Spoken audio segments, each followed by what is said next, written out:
Bonjour et bienvenue sur ma chaîne BR Formation.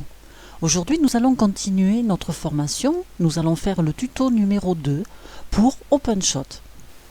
Nous allons ici appuyer, double-cliquer sur notre icône, mais avant cette icône vous n'êtes pas obligé de le laisser sur votre bureau, vous allez le prendre, le cliquer avec votre souris et le glisser ici dans votre barre des tâches. Et une fois que vous avez trouvé l'endroit où vous voulez le mettre, vous lâchez et vous avez OpenShot. Donc soit vous, après ça ce n'est qu'un raccourci, vous voyez, vous avez la petite flèche, donc ça vous pouvez ensuite le jeter et démarrer ici avec votre logiciel qui est dans votre barre des tâches. Ça libère votre bureau. Donc nous avons appuyé sur notre icône OpenShot et nous avons donc démarré OpenShot. Donc toujours pareil, c'est un logiciel qu'il faut laisser le temps qu'il démarre. Des fois ça peut hésiter un petit peu et ça démarre, ça peut prendre plusieurs secondes. Donc ici, nous allons voir un petit peu à quoi servent toutes ces fenêtres. Nous avons ici une première fenêtre, une deuxième fenêtre, et ici nous avons des pistes. Donc ici, vous voyez, vous avez ici pour voir toutes nos pistes, ou si on venait à en ajouter d'autres, ici en cliquant ici, rester cliqué, monter et descendre. Et ici c'est pareil, vous cliquez et vous pouvez comme ça agrandir ou fermer la fenêtre. Mais en fait, on passe devant. Et c'est lorsqu'on a cette croix avec les flèches qui nous dit qu'on peut agrandir ou rétrécir à droite ou à gauche. Alors nous allons commencer par nous intéresser ici à ces pistes. Là on a 5, 4, 3, 2, 1. Donc on va ici agrandir pour voir toutes nos pistes. Nous allons prendre la piste numéro 1 et celle-ci va être notre piste son. Donc ici vous voyez, vous avez, lorsque vous passez avec la souris, il y a un triangle, vous cliquez dessus et vous faites renommer ma piste. Et donc là, vous avez cette fenêtre volante qui s'est ouverte et vous allez pouvoir renommer cette piste. Donc c'est sélectionné et vous saisissez son. Ça va être ma piste son. Et je vais dire OK. Ici, ma piste numéro 2, je vais la renommer également et je vais l'appeler vidéo.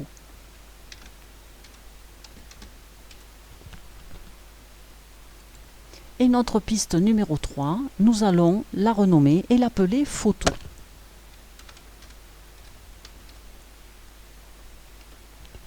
En fait, nous allons, pour monter une vidéo, nous pouvons mettre du son, de la vidéo et des photos. Ces pistes-là, pour le moment, on ne va pas les utiliser. On peut éventuellement les supprimer. Donc la piste numéro 4, pareil, on va la supprimer. Donc nous voilà avec nos 3 pistes. Si on voulait une autre piste, par exemple ici entre photo et vidéo, au-dessus de photo j'en veux une, je clique et je fais ajouter la piste en dessous, ou ici ajouter une piste en dessus. Pour le moment nous n'en voulons pas d'autres, mais par exemple si j'en veux une au-dessus, je clique et j'ai une piste qui vient de se mettre au-dessus.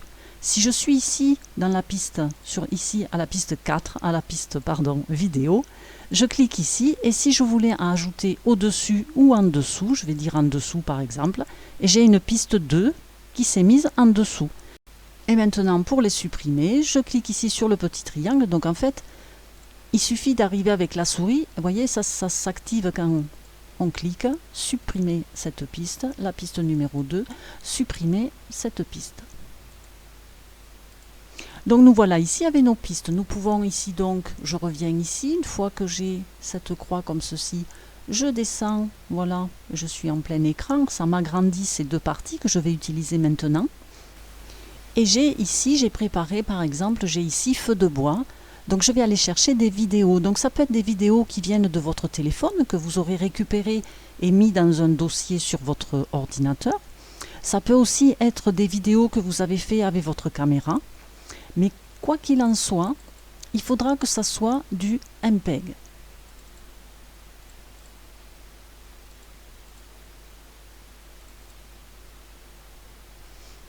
Donc, mes vidéos, vous voyez ici, ça c'est une photo JPEG. Et ici, c'est du feu de bois, c'est une vidéo et c'est MPEG 4.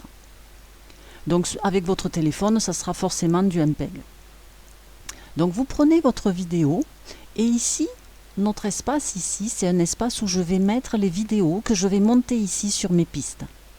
Donc je prends ma vidéo, je reste cliqué et je viens la glisser ici. Donc ça vient la copier dans cet espace. Je vais prendre ma deuxième vidéo, je reste cliqué et je lâche ici.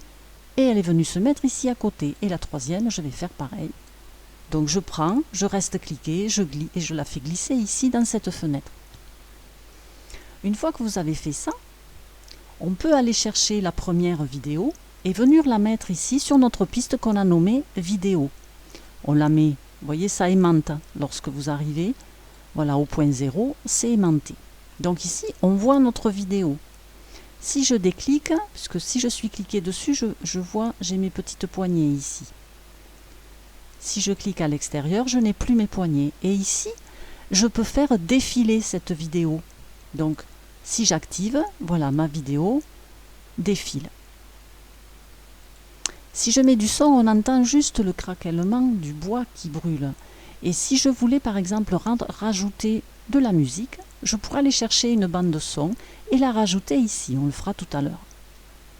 Donc ici, nous avons notre première vidéo que l'on va faire défiler. Et voyez ici, mon curseur, il avance. Si je veux le faire avancer plus loin, voilà, je le fais avancer ici plus loin. Par exemple, ici, je vais arrêter. Donc j'arrête avec ça.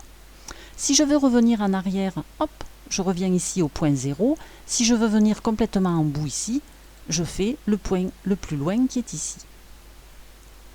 Je peux ici avancer rapidement ou ici avancer dans l'autre sens rapidement. Alors maintenant que nous avons fait ça, nous allons par exemple nous poser ici et je veux mettre la deuxième vidéo, mais je veux la faire chevaucher pour qu'il y ait un fondu. Je ne veux pas que ça soit un arrêt brutal. Si je la mets directement comme ça, sans faire de chevauchement, vous voyez, quand ça va passer entre les deux, ça va sauter. Voilà, il y a eu un saut. Donc moi, je ne veux pas que ça fasse ça. Je veux que ça fasse un fondu. Donc je vais prendre cette vidéo, je vais venir, vous voyez, hop, l'appuyer ici. Donc je reste ici. Je clique à l'extérieur pour ne pas avoir les poignets. Je laisse avancer et vous voyez ce qui va se passer. Là, il va y avoir un fondu. On ne se rend pas vraiment compte, voilà, du saut des images. Il y a eu juste un fondu d'image. Ensuite, vous pouvez faire une transition de cette vidéo à celle-là, lorsque la transition, quand ça, on va passer sur les deux. Vous pouvez aussi prendre ici dans transition, choisir un effet de transition. Par exemple, on va prendre celui-ci.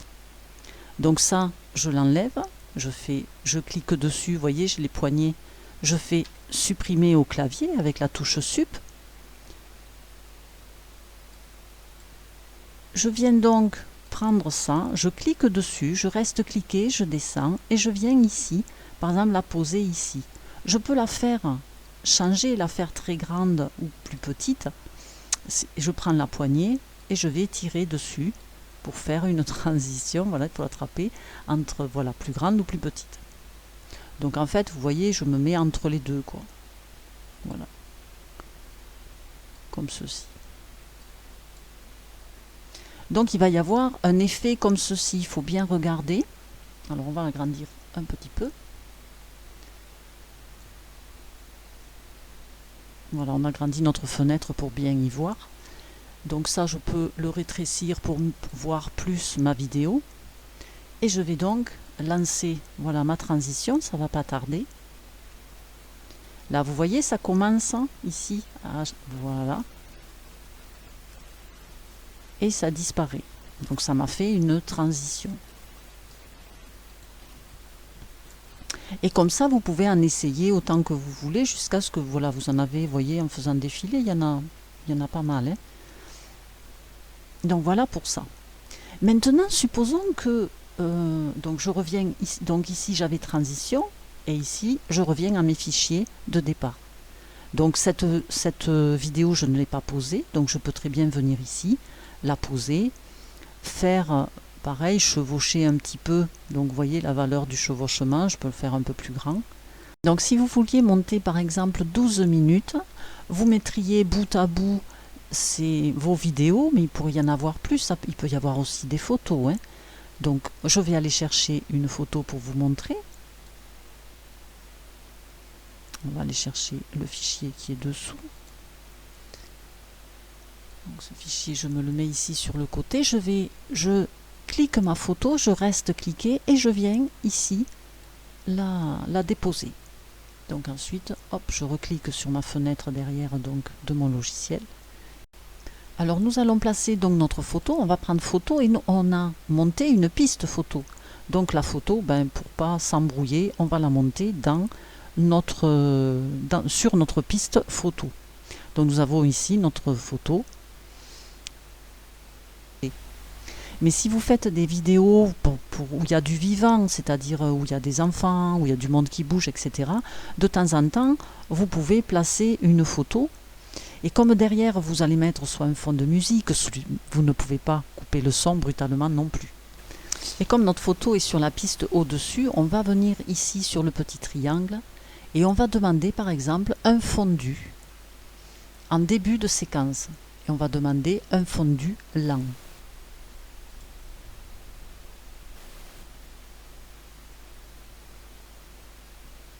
Donc on a bien eu un fondu lent.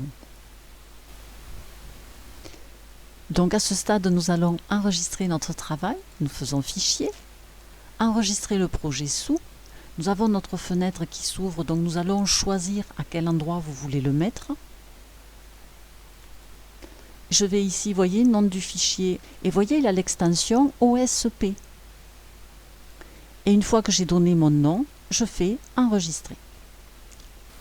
Lorsque vous préparez un dossier comme ça que vous allez traduire en un film, je vous conseille de faire un dossier dans lequel vous allez mettre toutes vos photos, toutes vos vidéos. Éventuellement, si vous voulez une bande son, vous pouvez aussi créer un dossier son. Et avant de commencer, vous allez tout mettre aux bons endroits pour ensuite aller les chercher et faire vos montages. Parce que si vous ne mettez pas tout au même endroit, vous allez le monter, vous allez enregistrer, le fermer, et le lendemain, quand vous allez vouloir y revenir, eh bien, il ne va plus retrouver le chemin des photos et des vidéos quand vous les avez posées. Donc, si vous posez tout au même endroit, le chemin, il le retrouvera, il n'y aura pas de problème. Donc, il est indispensable de faire un dossier dans lequel vous allez mettre vos photos, vos vidéos et vos bandes de son. Ensuite, il me faut une bande de son. Je vais mettre une bande son, musique. Donc, je viens ici dans mes musiques et je vais prendre ma bande de son que j'avais préparée pour faire ce cours. Et je vais la poser ici. Je suis obligée de poser tous mes dossiers ici. Tous les fichiers que j'utilise, je les pose ici. Donc ensuite, je vais prendre ici le son et je vais venir le mettre ici, dans mon espace son. Donc, je vais la mettre ici. Alors, en fait, c'est un film sur lequel il y a une bande de son qui m'intéresse. Donc je vais séparer le son de l'image. Je vais venir ici sur mon petit triangle, je vais aller dans séparer l'audio et je vais demander un clip simple. Et là j'ai ici ma bande de son qui est venue se détacher de mon image. Vous voyez, si je passe, j'ai ici mon image et j'ai ici mon son. Donc l'image, je ne la veux pas. Donc je vais prendre ça et je vais faire tout simplement, je clique dessus et je fais supprimer. Donc il me reste ma bande de son. Donc cette bande de son qui est dans son espace ici sur ma plage son, je vais pouvoir, je vais par exemple la poser ici à la fin.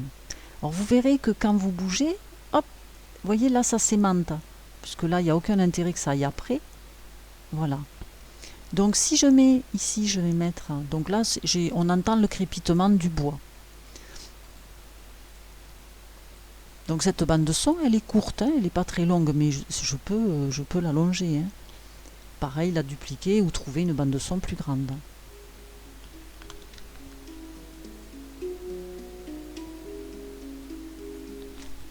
Voilà, et donc là on entend bien notre bande de son. Ce tuto numéro 2 arrive à sa fin. Vous pouvez liker la vidéo, vous pouvez la partager, vous pouvez appuyer sur la cloche pour être prévenu dès que j'en mets une autre. Et voilà, et je vous remercie pour tout ça. Au revoir. Je vous prépare le tuto numéro 3 et je vous dis à très bientôt.